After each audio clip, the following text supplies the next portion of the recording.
Look at that, 2 videos for the price of 1. Are you excited? Today we are talking about glims in R. So here is the basic procedure when doing glims. There are really 3/4-ish functions that we need to care about. And if I have done my job appropriately, all of these functions will work for whatever family you decide to use. So with FlexPlot, we are going to use that to visualize the predictions from the model. And sometimes we might need to use the compare.fits function instead. And then there is the estimates function, which computes meaningful statistics from the model. And then the model.comparison function, which is used to compare 2 models using AIC, BIC, Bayes factor, p-values. And sometimes it's going to actually include more information than that. So really, this has kind of made things easy for you. Because if you're doing a glim, all you have to remember is FlexPlot to visualize it, or compare.fits, and estimates to figure out what the numerical estimates of interest, and model.comparison, and you're good. So here's the basic procedure. So here's an overview. I'm going to show you how to do a poisson and a negative binomial, I believe, and a gamma, and an ordered logistic. I may, if I have time, show you how to do a zero inflated model as well. So as a reminder, this is the table that I showed you last time, that helps identify which situation you might be in with the appropriate family and default link. And so here's the data set I'm going to be using today. This is simulated data with 3 predictor variables: socioeconomic status, empathy, and depression. And all these variables are essentially standardized. They're not perfectly standardized. I just simulated a random normal distribution with a mean of 0 and standard deviation 1, so they're approximately standardized. And if you were to do head of the data, head D, it would look like that. So those are our predictors, and then we have 3 outcome variables. We have rape. Have they been convicted of rape? So I guess the background of this is that this is asking a bunch of people who are at risk to be criminals a bunch of questions, and they may or may not have had convictions in the past. So we're asking them about rape. We're asking them about the number of convictions they've had in their lifetime, and the aggression score is they were set up to in some sort of fabricated situation where they are likely to show aggressive tendencies. And then we had reporters rate the number of code the number of occurrences where they showed aggression versus not. Well, aggression, the number of times they were aggressive in a set amount of time. And this is all simulated, and I'm talking as if this actually happened, but hey, it's all good. So let's go ahead and do some preliminary visualizations before we even get to a glim.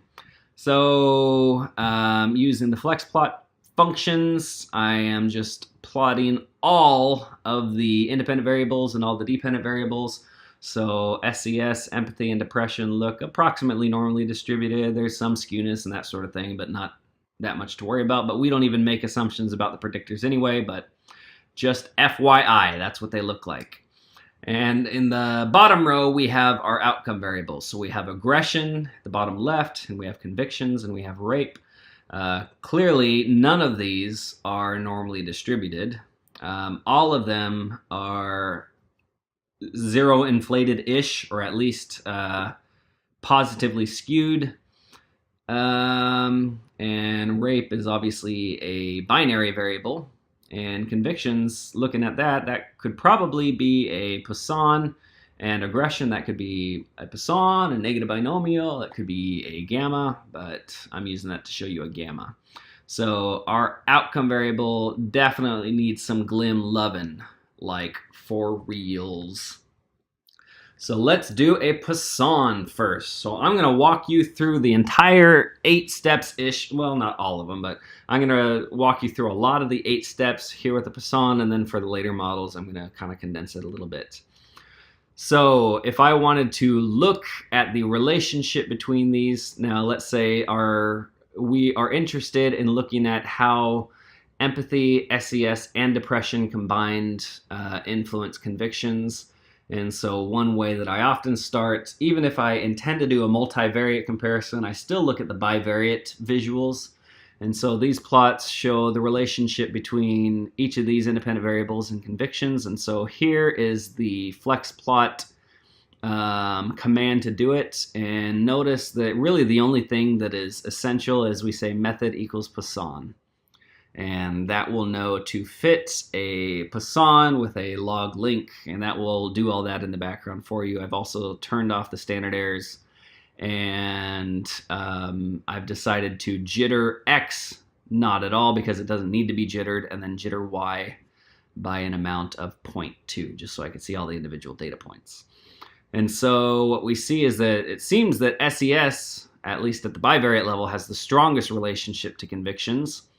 And empathy has the second strongest, and then depression, there's basically no relationship. There's slight negative. So I suppose the more depressed you are, the less energy you have to actually go out and do something illegal, I guess. So those are the bivariate relationships now. Oh, look at that. I already said all that stuff. So let's go ahead and look at the multivariate level. So here we are looking at the relationship between empathy and convictions, conditional on socioeconomic status and depression. So you've already seen a lot of this already now. We've seen this before, how to add labels. So I am saying that SES, because I had a bunch of numbers in there and it was just kind of messy. So I just said low, mid-high, and high. And same thing for depression. And then I'm adding a ghost line. It's particularly when you've got paneled data like this, a ghost line helps a lot to see exactly what's going on. So what you'll notice, so I just said that the ghost line reference is for average SES and average depression. And so it picked out this one. It lumped it into the mid-low area. But what that allows us to do is compare the blue line to the ghost line, which is the gray line. And what you'll notice is as you go up this way or up this way, which means as we go higher in socioeconomic status and lower in depression, what happens is we get further and further from the ghost line, or the predicted number of convictions goes down. On the other hand, when you go this way, so if you go lower on a socioeconomic status and higher on depression, the number of convictions kind of sort of goes up a little bit. At least it does there. There it's kind of flat, and there they're pretty similar. But certainly this seems to be saying that there may be some sort of interactive effects going on there, but for the most part it seems that the higher your socioeconomic status is, the lower your convictions. Depression, maybe a little bit, something there, but for the most part it's empathy. Now, by the way, I looked at this a bunch of different ways. I put socioeconomic status on the x-axis and depression on the x-axis, and I recommend that anytime there's a choice, you plot it multiple ways, just because it often yields more insight. And this seemed to be the most clear, but I would encourage you to do it on your own. I just didn't want to take up too much space in the PowerPoint for that. So that's your fun homework assignment, is to play with this in different ways and see what other insights come about. So we could also use, instead of using the flexplot function like we have done here, we can use the compare.fits function.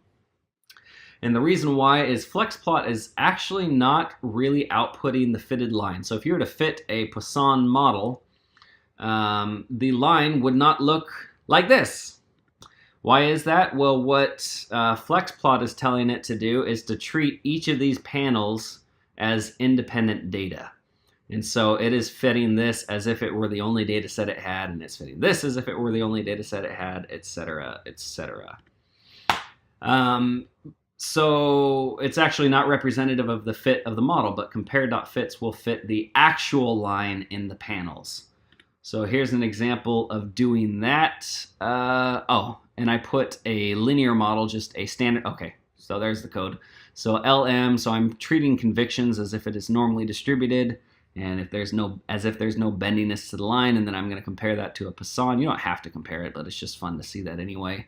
And then the compare.fits function will plot both the linear model and the poisson model, which is labeled as GLM here. And this right here is actually using the actual fitted line from this GLM statement to draw out the predictions.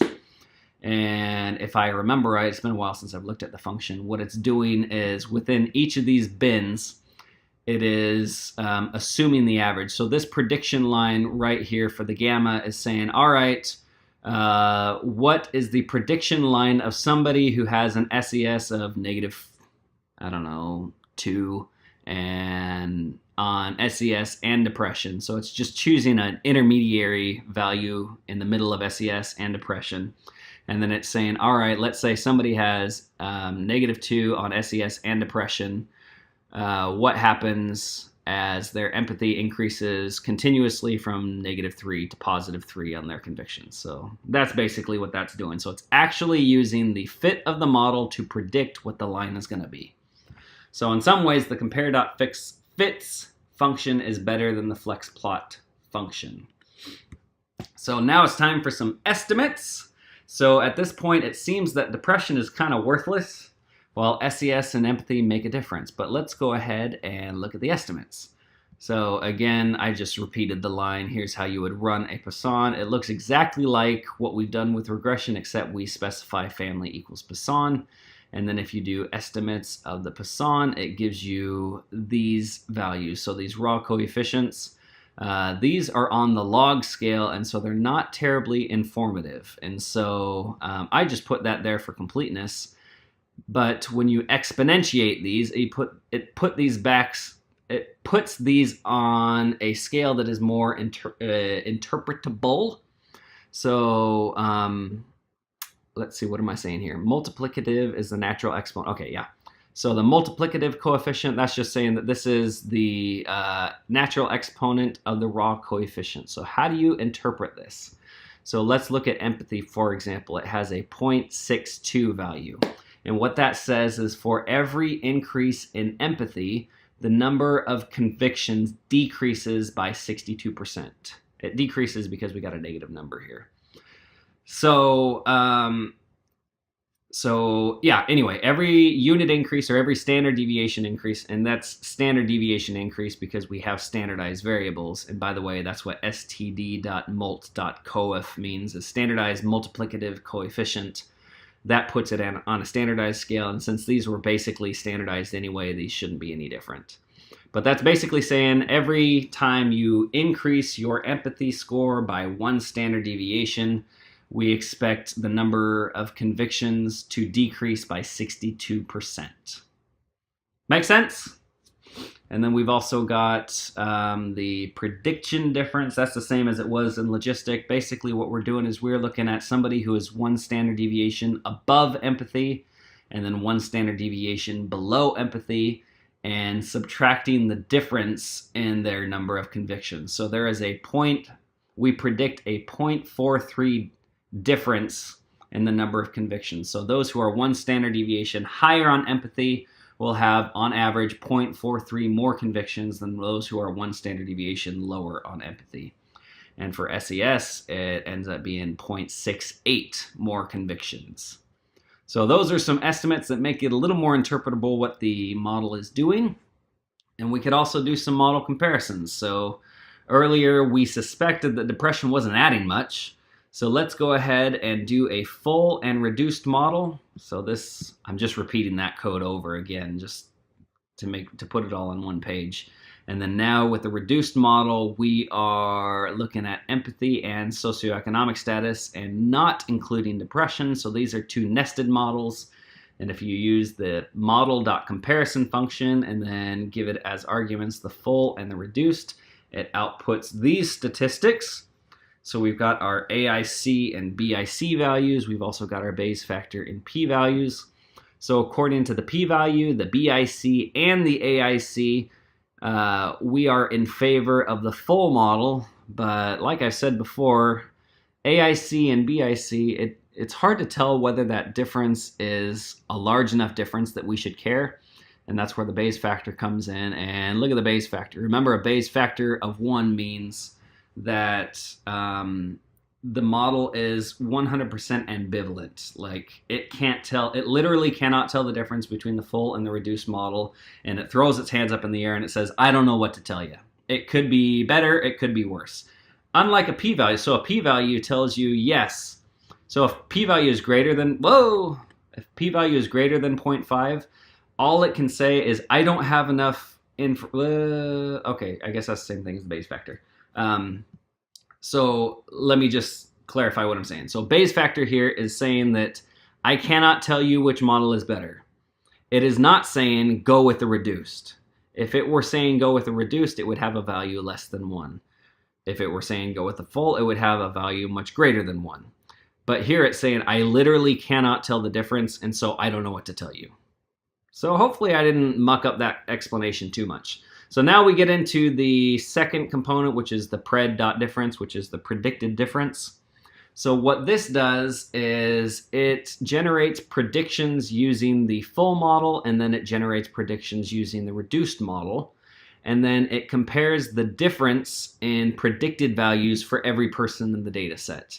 And then it then reports the minimum difference that it sees and the maximum difference that it's, by the way, these are absolute value of the difference. So the minimum absolute value difference that it saw, so the best it was able to predict somebody in, I should say the difference between the full and the reduced, the minimum difference that it saw was 0.0003. And the maximum difference that it saw was 0.66. So let me put that into better words here. So at most, across all people, the maximum difference in convictions between the full and the reduced model was 0.66. That's pretty big. But that's the maximum the value. On average, the difference between the two models, they weren't more different than by about 0.06. So the two models aren't generating predictions that are that different, if that makes sense. So based on all this information, based on the Bayes factor, based on the AIC, the BIC, the p-value, I'm hesitant to say that I'll probably just stick with the reduced model, just because mostly because the predicted differences aren't that big, and the Bayes factor is ambivalent. So I don't know. That's probably what I'd say, but this is one of those situations where it is certainly open to interpretation. Now we'll go on to an example of the gamma. Oh, I didn't do the negative binomial. Oh, I actually did do the negative binomial, and the predictions for the negative binomial were almost identical to the Poisson. So anyway, let's go ahead and do a gamma distribution. So here's how again, we're going to go through the same sequence. We're going to plot it, then we're going to compute the estimates, then we're going to do a model comparison.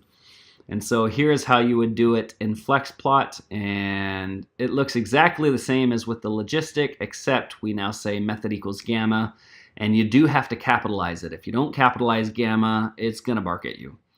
So make sure gamma is capitalized. I wish R was a little more consistent, but it ain't.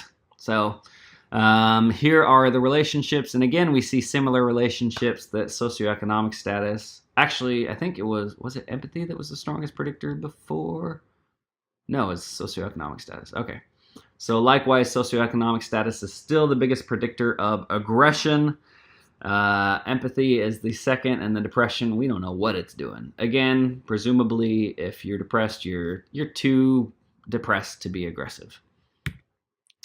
So that is the univariate look. Here's the multivariate look. I'm just gonna, for this, I deleted depression, and then here I am comparing to those of average empathy.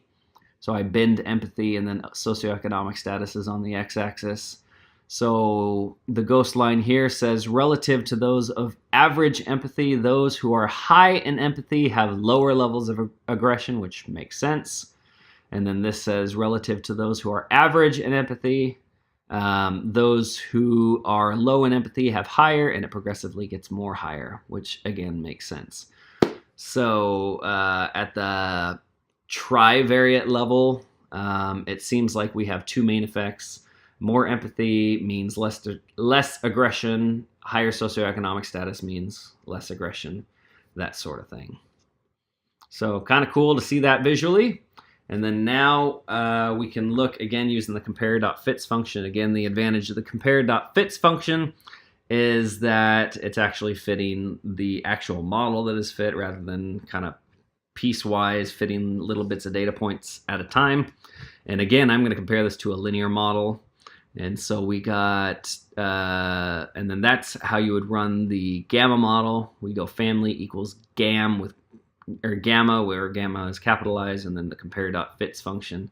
We put a flex plot like formula with our data set here, and then the models, and then I just said to jitter it, and then reduce the transparency just to make the lines a little more apparent. So the straight lines are from the linear model, and then the bendy lines are from the generalized linear model. And unfortunately, you can't, at this point, do a ghost line in the compare.fits function. Although, I guess that's something I could add to it. Anyway, at a later date. So notice the glim is bending, whereas the regression is basically straight. So now let's go ahead and look at some estimates.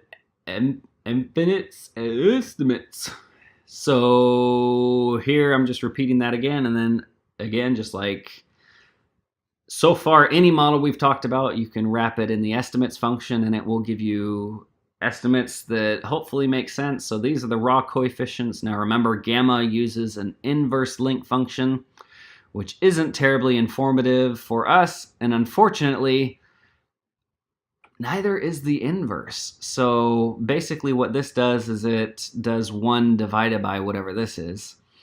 And I cannot figure out how to interpret these. I've looked online and, people aren't talking about it. So I'm not sure how you make sense of these yet. If I figure it out, I will do a follow-up video. And likewise for the standardized, I don't know what to make of this. So I guess don't worry about these. Normally I try not to show you anything that is uninformative. The estimates are generally there to give you stuff that is actually informative. But in this case, I violated my own rule, so don't worry about those until I figure out how you can actually interpret those. But what you can interpret is right here, and we interpret that the exact same way. So this is looking at aggression scores. So this is saying that somebody who is +1 standard deviation on empathy versus someone who is -1 standard deviation on empathy, on socioeconomic status, we predict a difference in aggression of 2.05. Okay, so hopefully that's at least interpretable. Yeah, there's that. And then, of course, we can do a model comparison. So we might ask, for example, can we drop socioeconomic status? And so we might fit 2 models, one where we've got just, I said, can we, oh, yeah, okay. Got all confused there. So we got a full model with SES and empathy, and then we got a reduced model with just empathy, and we do a model comparison here, and we've got our AIC, BIC, base factor, and p-values, and all those agree that we actually need the full model. So the full model has a lower BIC, a lower AIC, a lower p-value, and the base factor is whopping huge. And so we should definitely keep the full model there. Now let's go ahead and look at the predicted difference between the two. So again, if you predict with the full model versus the reduced model, how different are your predictions? Well, on average, your difference in aggression scores are going to be 0.76. And let's go ahead and look at the plot. So the scale ranges from 0 to like 20. So a difference of less than 1 ain't all that big. And the maximum difference that we see is 7. But if you look at these quantiles here, so it goes from 0 up to the 75th percentile is 1.18. And then there's this huge outlier there that is 7. So basically, for the most part, the 2 models agree. So that is what I have in showing you how to do R's. I did our model comparisons in R. I didn't show you how to do a 0 inflated data, but I'll give you that as your homework. Maybe I'll do a follow-up video showing you how to do that, and maybe I'll do a follow-up video showing you how to do polynomial regression, because those are actually different functions. But for now, we will call that good. Go ahead and practice those things. Make sure you understand how to use compare.fits, flexplot, estimates, and model.comparisons, and make sense of your model. Thanks for joining me.